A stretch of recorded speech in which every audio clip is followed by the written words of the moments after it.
The black Mercedes pulled into the parking lot of Prestige Motors, just as the afternoon sun began its descent. Behind the wheel sat James Walker, a man who had just endured a 6-hour flight and wanted nothing more than to stretch his legs. He'd been traveling in comfortable clothes, a simple hoodie and jeans, the kind of outfit that made long flights bearable. James stepped out of his rental car and took a moment to look around. The dealership was impressive, all glass and chrome with luxury vehicles gleaming under the showroom lights. He'd seen the numbers, studied the reports, knew every detail about this place on paper. But there was something about seeing it in person that made it real. He walked through the main entrance and immediately the cool air conditioning washed over him. The showroom floor stretched out before him, filled with cars that cost more than most people's houses. A sleek sports car sat on a raised platform in the center, spinning slowly under a spotlight. James walked toward it, genuinely admiring the craftsmanship. That's when he heard the footsteps approaching quickly from behind. "Can I help you with something?" The voice had an edge to it, not quite friendly, not quite professional. James turned to see a man in his 40s, wearing a sharp suit with a name tag that read Derek Patterson, sales manager. The man's arms were crossed, and his expression suggested he'd already made up his mind about something. "Just looking around," James said with a slight smile. "Beautiful cars you have here." Derek's eyes traveled from James's worn sneakers up to his hoodie, and his expression tightened. "Yeah, well, these vehicles start at $80,000. We've got some, more affordable options at our sister dealership about 15 miles from here. Might be more what you're looking for." James felt the familiar sting but kept his composure. He'd dealt with this his whole life, though it never stopped being disappointing. "Actually, I'm interested in what you have here. Mind if I take a look around?" Derek shifted his weight, clearly uncomfortable. "Look, I don't mean to be rude, but we're pretty busy today.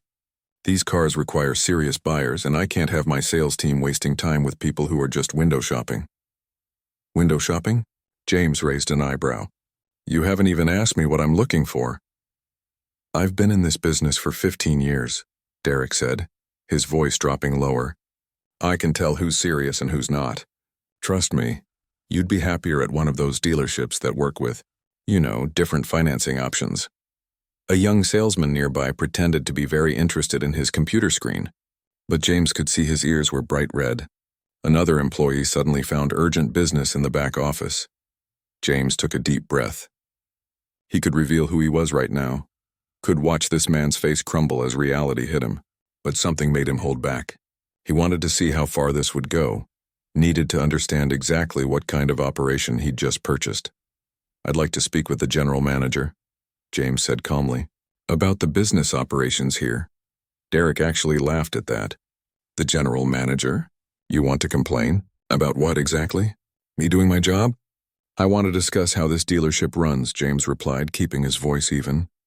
"Customer service policies, sales approaches, that kind of thing." "Oh, now you're some kind of business consultant?" Derek's face was reddening now. "Let me guess. You're going to lecture me about discrimination or some nonsense like that? Look around, buddy. We treat everyone the same here, but we also don't waste time on people who clearly can't afford what we're selling." James noticed the security guard approaching from the corner of his eye. The guard was an older man, maybe in his 60s, and he looked distinctly uncomfortable with the situation. "Derek, maybe we should just let him look around," the guard said quietly. His name tag identified him as Tom Rodriguez. "Tom, I'm handling this," Derek snapped. "This is exactly the kind of thing that drags down our numbers. People coming in here with no intention of buying, taking up time, making the place look crowded so real customers don't come in." "Real customers?" James repeated. "And what exactly makes someone a real customer in your eyes?" Derek's jaw clenched. "You know what? I've been patient enough. Tom, please escort this gentleman out of the dealership. He's disrupting our business." Tom looked like he wanted to be anywhere else in the world. "Sir," he said to James, his voice apologetic, "I'm going to have to ask you to leave." James looked at Tom and saw genuine regret in the older man's eyes. He nodded slowly. "It's all right, Tom, you're just doing your job." As Tom walked him toward the door, James heard Derek behind them, already talking to another salesman. "Can you believe that guy? Comes in here dressed like he's going to the gym, wants to talk to management about operations. They all think they're entitled to waste our time." The other salesman laughed nervously, but the sound was forced. At the door, Tom paused. "Look, I'm sorry about that. It's not right what just happened." James put a hand on the guard's shoulder. "Don't apologize, Tom. You seem like a good man stuck in a bad situation." He pulled out a business card and handed it to him. "Hold on to this. Things are going to change around here very soon." Tom looked at the card, confusion crossing his face as he read it. James walked back to his car, taking one last look at the dealership. Through the glass windows, he could see Derek talking with his colleagues, probably still making jokes about the encounter. None of them had any idea that their world was about to turn completely upside down. As James drove away, he made a mental note of everything he'd seen and heard. Tomorrow morning was going to be very interesting. Tomorrow morning, Derek Patterson was going to learn a lesson he'd never forget. The sun was setting now, painting the sky in shades of orange and red. James allowed himself a small smile. Sometimes the best lessons were the ones that caught you completely by surprise. Derek Patterson arrived at Prestige Motors 15 minutes early, just like he did every Tuesday morning. He was in a good mood, actually. Sales had picked up slightly over the weekend, and he'd closed a deal on a luxury SUV that would pad his commission nicely. He grabbed his coffee from the cup holder and headed inside, already thinking about which leads he'd follow up on first. But something was different. The entire sales staff was gathered in the main conference room, and nobody was at their desks. Derek frowned, checking his phone. Had he missed a message about a meeting? Nothing. He walked toward the conference room, and that's when he saw her. Victoria Chen stood at the front of the room in a navy business suit, her expression serious. She was the regional director, the person who oversaw all 5 dealerships in the district. Derek had only met her twice, and both times had been brief introductions at corporate events. She never showed up at individual locations unless something big was happening. "Derek, good. You're here," Victoria said, gesturing to an empty chair. "Please sit down. We're about to begin." Derek slid into the seat, his good mood evaporating. Around him, his colleagues looked nervous. Nobody seemed to know what was going on. The young salesman from yesterday, Kevin, kept glancing at Derek with an odd expression. Victoria waited until everyone settled, then cleared her throat. "Thank you all for being here on short notice. I know this is unusual, but we have important news.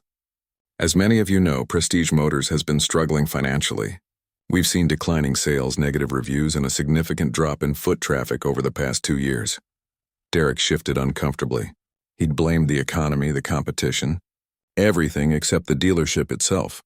"After careful consideration," Victoria continued, "corporate made the decision to sell this location to a private investor, someone who has a proven track record of turning around struggling businesses and who shares our commitment to excellence in customer service."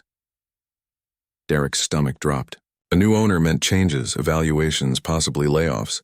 He thought about his mortgage, his car payments, his daughter's college tuition. "I'm pleased to introduce you to your new owner," Victoria said, stepping aside. "Mr. James Walker." The door opened and Derek's world stopped spinning. It was him. The guy from yesterday, the guy in the hoodie, the guy Derek had thrown out of the dealership. But he wasn't wearing a hoodie now. James Walker walked in wearing a charcoal gray suit that probably cost more than Derek made in a month.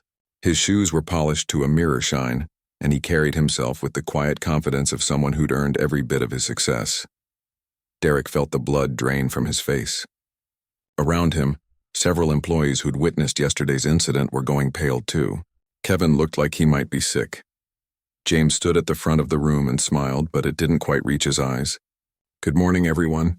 I'm glad to be here, though I wish we were meeting under better circumstances."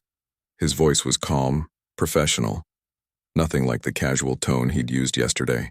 This was a man who commanded boardrooms, who made million-dollar decisions before breakfast. "I want to be transparent with all of you," James continued. "I bought this dealership because I saw potential, not just in the location or the inventory, but in the people. However, I also saw some serious problems that need to be addressed immediately." Derek wanted to sink through the floor. He could feel eyes on him, knew that people were connecting the dots. "I spent yesterday afternoon observing how customers were treated here," James said, and Derek's heart stopped. "I wanted to see the operation from a customer's perspective, to understand what was really happening on this floor when nobody thought the owner was watching." Victoria was watching Derek now, her expression unreadable. "What I saw disappointed me," James continued. I saw assumptions being made about people based on how they looked. I saw customers being judged before anyone even asked what they needed. I saw the kind of behavior that doesn't just hurt individuals, it destroys businesses. The room was silent. Nobody dared to breathe. But I also saw something else, James said, his tone softening slightly. I saw employees who looked uncomfortable with what was happening. I saw people who wanted to speak up but didn't feel they could. And I met a security guard named Tom Rodriguez who showed more integrity in 5 minutes than some people show in their entire careers. Tom, sitting near the back, looked surprised. That tells me this dealership can be saved, James said. That tells me we have good people here who deserve better leadership and better systems. Starting today, things are going to change. He pulled up a presentation on the screen behind him. Charts and graphs appeared, showing customer complaints, online reviews, sales comparisons with other dealerships in the region. These numbers don't lie, James said. We've been losing customers at an alarming rate. And when I dug deeper, I found a pattern. Multiple complaints about discriminatory treatment. Several mentions of customers feeling unwelcome, being steered away from vehicles they could afford, being judged before anyone even spoke to them. Derek's hands were shaking now. He gripped the edge of the table, trying to steady himself. I'm implementing new training for everyone, James announced. Starting next week, we'll have comprehensive sessions on customer service, unconscious bias, and creating an inclusive environment. This isn't optional. This is mandatory for everyone who wants to continue working here. He paused, letting that sink in. I'm also promoting Tom Rodriguez to a newly created position, Director of Customer Relations. Tom will be responsible for ensuring that every single person who walks through those doors feels welcome and respected. Applause broke out, genuine and warm. Tom looked overwhelmed, his eyes glistening. Finally, James said, and his gaze landed directly on Derek. I need to speak with Derek Patterson privately after this meeting. Derek, please wait in the main office. The room seemed to hold its breath. Everyone knew. Everyone had figured it out. As the meeting concluded and people filed out, Derek sat frozen in his chair. Kevin touched his shoulder as he passed, a gesture that felt like sympathy at a funeral. Victoria approached Derek, her expression stern. Mr. Walker's office now. Derek stood on shaking legs and walked toward what felt like his execution. Through the glass walls of the office, he could see James inside, reviewing documents with that same calm expression. This was it. The moment when everything Derek had built came crashing down because of one stupid decision, one terrible assumption, one moment of prejudice he couldn't take back. James looked up as Derek entered and gestured to the chair across from his desk. Close the door, Derek, we need to talk. The door clicked shut and Derek knew his life was about to change forever. Derek sat down in the chair, his palms sweating. James was behind the desk now, looking every bit the successful businessman he clearly was. The office felt smaller than it should, the walls closing in. So, James began, leaning back in his chair. Tell me about yesterday. Walk me through your thought process. Derek's mouth went dry. Mr. Walker, I need to apologize. I had no idea who you were, and Stop right there. James held up a hand. That's exactly the problem, Derek. You're apologizing because of who I am. But what if I wasn't the owner? What if I was just a regular customer who walked in looking to buy a car? Would that treatment have been okay then? Derek opened his mouth, then closed it. He had no good answer. Let me tell you something about myself, James said, pulling his chair closer to the desk. I grew up in foster care, bounced around from home to home until I aged out of the system at 18. I wore hand-me-down clothes, shoes with holes in them, and I got very used to people looking at me like I didn't belong. Derek felt shame burning in his chest. I worked 3 jobs to put myself through community college, James continued. Then I started a small tech company in my garage. People laughed at me. Banks wouldn't give me loans. Investors took one look at me and decided I wasn't worth their time. Sound familiar? Derek couldn't meet his eyes, but I kept going. Built that company from nothing to something worth millions, sold it 5 years ago and started investing in businesses that needed help. And you know what I learned? James leaned forward. The businesses that fail aren't usually failing because of the economy or bad luck. They're failing because of people, because of attitudes, because of exactly what you did yesterday. James opened a folder on his desk and turned it so Derek could see. It was filled with printed reviews and complaint forms. I've been researching this dealership for 3 months before I bought it, James said. Look at these. This one's from last year. A retired veteran came in to buy a truck. He was wearing his old work clothes because he'd just come from helping his grandson move. Your sales team ignored him for 40 minutes, assuming he couldn't afford anything. He left and bought a $60,000 truck from your competitor across town. Derek's face burned. Here's another one, James continued, flipping to the next page. A young woman, a doctor, came in during her lunch break wearing scrubs. She wanted to surprise her husband with a luxury sedan for their anniversary. She was treated so poorly that she filed a formal complaint with corporate. Never came back. James pulled out more pages, one after another. A Hispanic businessman who owns 4 restaurants in this city. An Asian couple who run a successful accounting firm. A black family who'd been saving for years to buy their dream car. What do they all have in common, Derek? Derek's voice came out as barely a whisper. They weren't treated right. They were judged, James said firmly. Judged by their appearance, their clothes, their skin color. And every single one of them took their money somewhere else. That's not just wrong morally, Derek, it's terrible business. James pulled up something on his computer and turned the screen toward Derek. It was security footage from various days over the past few months, video after video showing the same pattern. Well-dressed white customers being greeted immediately, offered coffee, given full attention. Meanwhile, minorities and casually dressed people were watched suspiciously, approached with skepticism, or ignored entirely. I had corporate send me all the security footage from the past 6 months, James said. Do you see the pattern? Because I do. And you know what else I found? He pulled up a spreadsheet showing sales numbers by employee. Your numbers have been declining for 2 years straight. Want to know why? Because word spreads, Derek, this community talks. People warn their friends and family to avoid this dealership. They post on social media, they leave reviews, and slowly, surely, you've been driving away half your potential customer base. Derek felt sick. He'd blamed everything else, never once considering that he might be the problem. I've also been talking to your colleagues, James said, his voice quieter now. Several employees have come forward with concerns about the work environment here. About comments you've made. About how you train new salespeople to qualify customers based on appearance. About how you mock people after they leave. I was just trying to be efficient, Derek said weakly. To focus on serious buyers. No, James said sharply. You were making assumptions. And those assumptions cost this business hundreds of thousands of dollars in lost sales. They created a toxic culture. They hurt innocent people who just wanted to be treated with basic respect. Derek sat in silence, the weight of it all crushing down on him. Here's what's going to happen, James said, his tone shifting to pure business. Effective immediately, you're suspended without pay for 2 weeks. During that time, you'll complete a comprehensive bias and sensitivity training program. It's 3 full days and you'll pay for it yourself. Derek nodded, knowing he had no choice. You'll also write personal apologies to every customer who filed a complaint about discriminatory treatment in the past year. Real apologies, not corporate speak. You'll acknowledge what you did wrong and how you plan to do better. Yes, sir, Derek managed. When you return, you'll be on probationary status for 6 months. 1 complaint, 1 incident, 1 hint of the old behavior, and you're done. No second chances. Do you understand? I understand. James closed the folder and looked at Derek directly.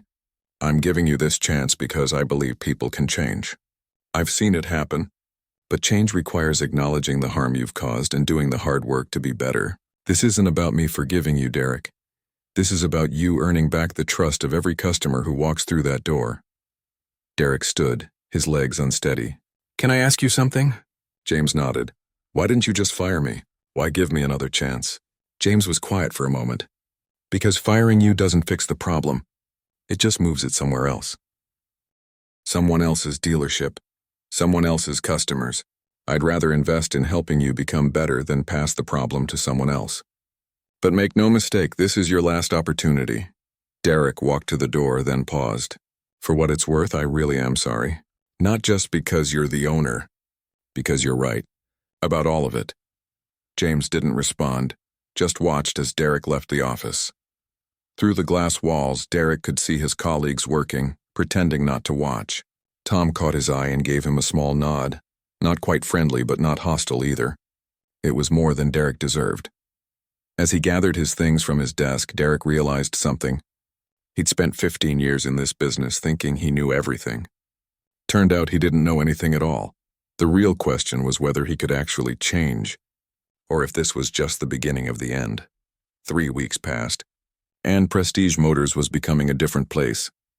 James stood in the showroom early one morning, watching his team prepare for the day. The change was visible in small ways.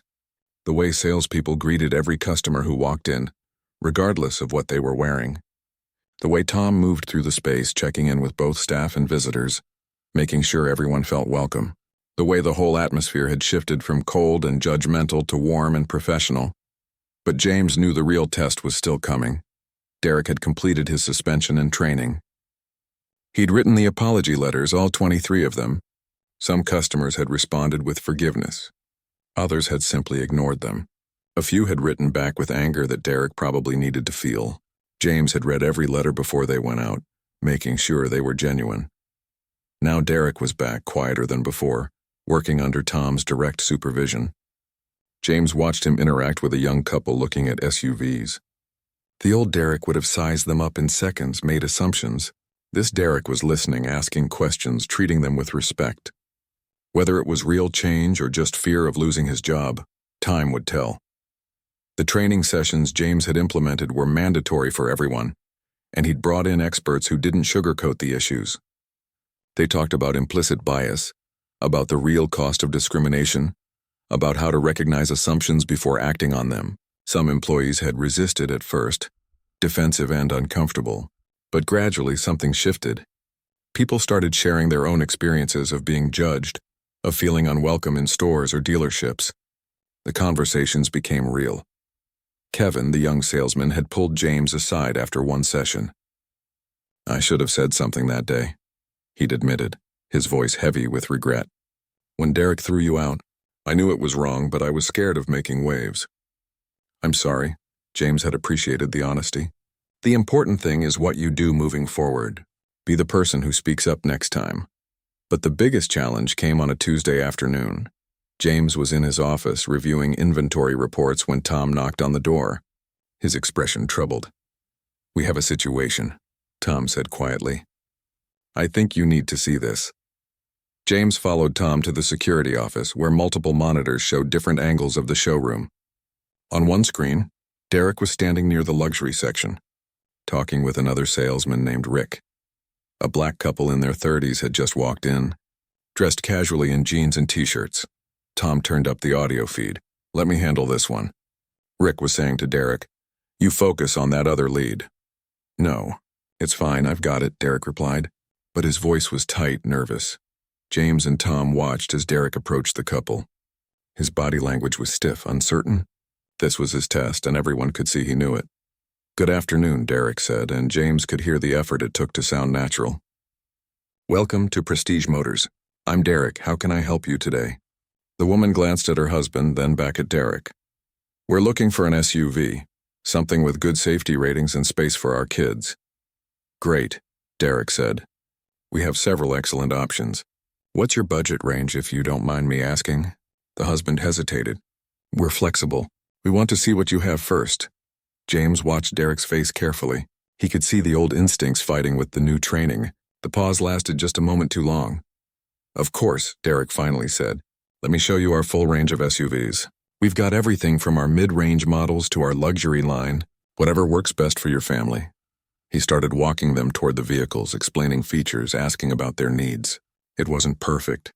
It wasn't as smooth as it should have been. But it was different than before. Tom exhaled slowly. "He's trying." "Trying isn't enough," James said, "but it's a start." They watched as Derek spent the next 40 minutes with the couple, answering questions, arranging test drives, treating them like valued customers. When the couple said they wanted to think about it, Derek thanked them genuinely and gave them his card. After they left, Derek stood alone in the showroom for a moment, his shoulders sagging like he'd just run a marathon. But James's attention was caught by something else on another monitor. The same couple was sitting in their car in the parking lot, and they weren't leaving. The woman was on her phone, and she looked upset. "Tom, go check on them," James said immediately. "Something's wrong." Tom hurried outside, and James watched through the windows as he approached their vehicle. The conversation lasted several minutes, with Tom mostly listening. Then Tom walked back inside with the couple following him. They came straight to James's office. "Mr. Walker," Tom said, This is Mr. and Mrs. Johnson. They'd like to speak with you. James stood, shaking their hands, noting the tension in their postures. Please, sit down. What's going on? Mrs. Johnson spoke first, her voice shaking slightly. We appreciated how your salesman tried to help us today. We really did. But we need you to know something. We came to this dealership 3 times last year. 3 times. And each time we were treated like we didn't belong here. Her husband continued. The last time that same salesman Derek told us we'd be more comfortable at a buy here pay here lot. We have excellent credit. We own a business. We could have paid cash for any car on this lot. James felt his jaw tighten. I'm so sorry that happened to you. We saw the reviews online saying this place had new ownership, Mrs. Johnson said, that things had changed. We wanted to give it another chance to see if it was true. And today was better, we'll admit that. But the way he hesitated when we walked in, that pause before he decided to help us, we've experienced that too many times to ignore it. The weight of the past couldn't be erased by 3 weeks of training. James understood that now more clearly than ever. You're absolutely right, James said. And I need you to know that your experience matters. What happened to you before was unacceptable, and it's exactly why I bought this dealership. To change it, he pulled out a business card and wrote his personal cell number on the back. I can't undo what happened before, but I can promise you that I'm committed to making this right. Not just with words, but with actions. If you're willing to give us another chance, I'd like to personally help you find the vehicle you're looking for. And if you're not willing, I completely understand. The couple exchanged glances, having a silent conversation that came from years of marriage. We'll think about it, Mr. Johnson said finally, taking the card. We appreciate your honesty. After they left, James sat back in his chair, the full scope of the challenge settling over him. Tom stood in the doorway watching him. You knew it wouldn't be easy, Tom said quietly. Knowing it and living it are 2 different things, James replied. We've changed the policies, done the training, but we can't erase the history. We can't erase the harm that was done. No, Tom agreed. But we can build something new. 1 customer at a time. James looked out at the showroom, at Derek standing by the windows, probably wondering if he'd blown his second chance. At the other salespeople working with customers, trying to implement everything they'd learned. At the business he'd bought with the hope of transforming it. Change was possible. But it was slower, harder, and more painful than anyone wanted to admit. The question was whether they'd have enough time to prove it. 6 months had passed since James Walker bought Prestige Motors, and the morning sun streamed through the showroom windows as he reviewed the quarterly reports. The numbers told a story that even he hadn't fully expected. Sales were up 42%. Customer satisfaction scores had jumped from a dismal 2.3 stars to 4.7. The dealership had gone from losing money every month to becoming profitable. But more importantly, the Google reviews had changed in tone entirely. This place is completely different now, one review read. I was nervous to come back after a bad experience last year, but the new ownership has transformed everything. I felt respected and valued from the moment I walked in. Another said, finally a dealership that treats everyone with dignity. Bought my dream car here and couldn't be happier. James smiled, but he knew the numbers only told part of the story. Tom Rodriguez knocked on the office door holding a folder. In his 6 months as Director of Customer Relations, Tom had become invaluable. He'd implemented a feedback system where every customer could rate their experience anonymously, and he personally followed up on any concerns. Morning meeting in 10 minutes, Tom said. We've got something special planned. James followed Tom to the conference room where the entire staff had gathered. In the front of the room stood Mr. and Mrs. Johnson, the couple who'd given the dealership a second chance 3 months ago. Everyone, Tom began. The Johnsons wanted to come by today to share something with us. Mrs. Johnson stepped forward, smiling warmly. When we came back here 6 months ago, we honestly didn't expect much. We'd been hurt too many times by this place, but Mr. Walker convinced us to give it one more chance. Her husband continued, and we're so glad we did. Not only did we buy an SUV that we absolutely love, but the experience was everything we'd hoped it would be. We felt heard, respected, and valued. So we started telling our friends. We run a business networking group, Mrs. Johnson explained. About 200 members, mostly minority business owners in this area. We told them about the changes here, and many of them have come by. Some bought cars, others are still looking, but Everyone has mentioned how different this place feels now. James felt a warmth spread through his chest. This was what he'd been working toward. "We wanted to thank you all," Mr. Johnson said, "for proving that change is possible, for showing us that sometimes places and people really can transform." The room erupted in applause. James noticed several employees wiping their eyes, including Kevin, who'd grown into one of the top salespeople by treating every customer with genuine care. But James also noticed Derek, sitting in the back corner, his expression complicated. Derek had completed his probation period without incident. His sales numbers were decent, his customer feedback was acceptable.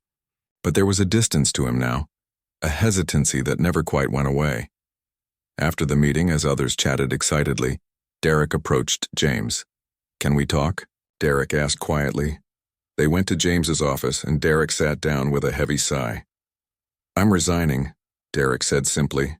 "I wanted to tell you in person." James wasn't entirely surprised. "Can I ask why?" Derek looked at his hands. "Because I'm not the right person for this place anymore. Maybe I never was." He paused, gathering his thoughts. "I've been doing everything you asked. Following the rules, treating customers right, going through the motions. But the truth is, I do it because I'm supposed to, not because it comes naturally, and that's not fair to anyone." "Growth takes time," James said. "You've come a long way, have I?" Derek looked up. "Or have I just gotten better at hiding what I really think? Every time someone walks in who doesn't look like a typical luxury car buyer, I still have that first instinct to judge. I catch myself, I correct it, but it's still there. And I see the way customers look at me sometimes, especially the ones who remember me from before. They're polite, but there's no trust. I can't blame them." James leaned back in his chair. "What will you do?" "I got a job at a corporate office away from customer service. Maybe that's where I belong." Derek pulled an envelope from his jacket. 2 weeks' notice officially. "But I wanted to say something else." He stood, extending his hand. "Thank you for not just firing me that first day, for giving me a chance to see what I'd become. I don't know if I'll ever fully change my instincts, but at least now I understand the damage they cause." "That's worth something." James shook his hand. "It is. And for what it's worth, recognizing your limitations is a kind of growth too." After Derek left, James sat alone with his thoughts. Not every story had a perfect redemption arc. Sometimes people changed, and sometimes they just became more aware of their flaws. Both had value. 2 weeks later, on a rainy Thursday afternoon, James was walking through the showroom when he noticed an older woman standing by the entrance, staring at the cars with an expression he recognized. It was the look of someone expecting to be disappointed. He approached with a warm smile. "Hello, welcome to Prestige Motors. I'm James, the owner here. Is there something I can help you with today?" The woman seemed surprised. "You're the owner?" "I am." She hesitated, then her eyes filled with tears. "I came to this dealership 4 times over the past 3 years. I've been saving my whole life to buy a luxury car. Just one before I'm too old to enjoy it, and every single time I was ignored or treated like I was wasting their time." James's heart ached. "I'm so sorry that happened to you. I saw online that there was new ownership," she continued, wiping her eyes. "My daughter said I should give it one more try, but I'm scared of being disappointed again." James gestured toward the showroom. "I can't change what happened before, but I can promise you that today, you'll be treated with the respect and dignity you deserve. And if for any reason you're not, you come find me personally." "Deal?" She smiled through her tears. "Deal." 3 hours later, James watched from his office as Tom helped the woman complete the paperwork on a beautiful sedan she'd chosen. She was beaming, taking photos of the car, calling her daughter to share the news. Before she left, she came to James's office. "Thank you," she said simply. "You gave me back something I thought I'd lost. The belief that I matter." After she drove away in her new car, James stood at the window watching the rain. Tom joined him. "You did good here," Tom said. "Really good." "We did good," James corrected. "All of us. But there's still work to do." "Always will be," Tom agreed. "That's the thing about change. It's not a destination. It's a practice." James thought about Derek, about the Johnsons, about the woman who'd just left with tears of joy, about every person who'd been judged unfairly, every customer who'd been turned away, every opportunity for dignity that had been stolen. He couldn't fix the past, but he could build a better future, one interaction at a time. His phone buzzed with a message from Victoria Chen, the regional director. Other dealerships asking about your training program. Corporate wants you to present at the national conference. You've started something important. James smiled. Maybe change was possible after all. Not just for one dealership, but for an entire industry. It would be slow, difficult, and imperfect. But it was worth every effort, because in the end, business wasn't just about selling cars. It was about treating people like they mattered, like they belonged, like their dreams were worth respecting, and that was something worth fighting for.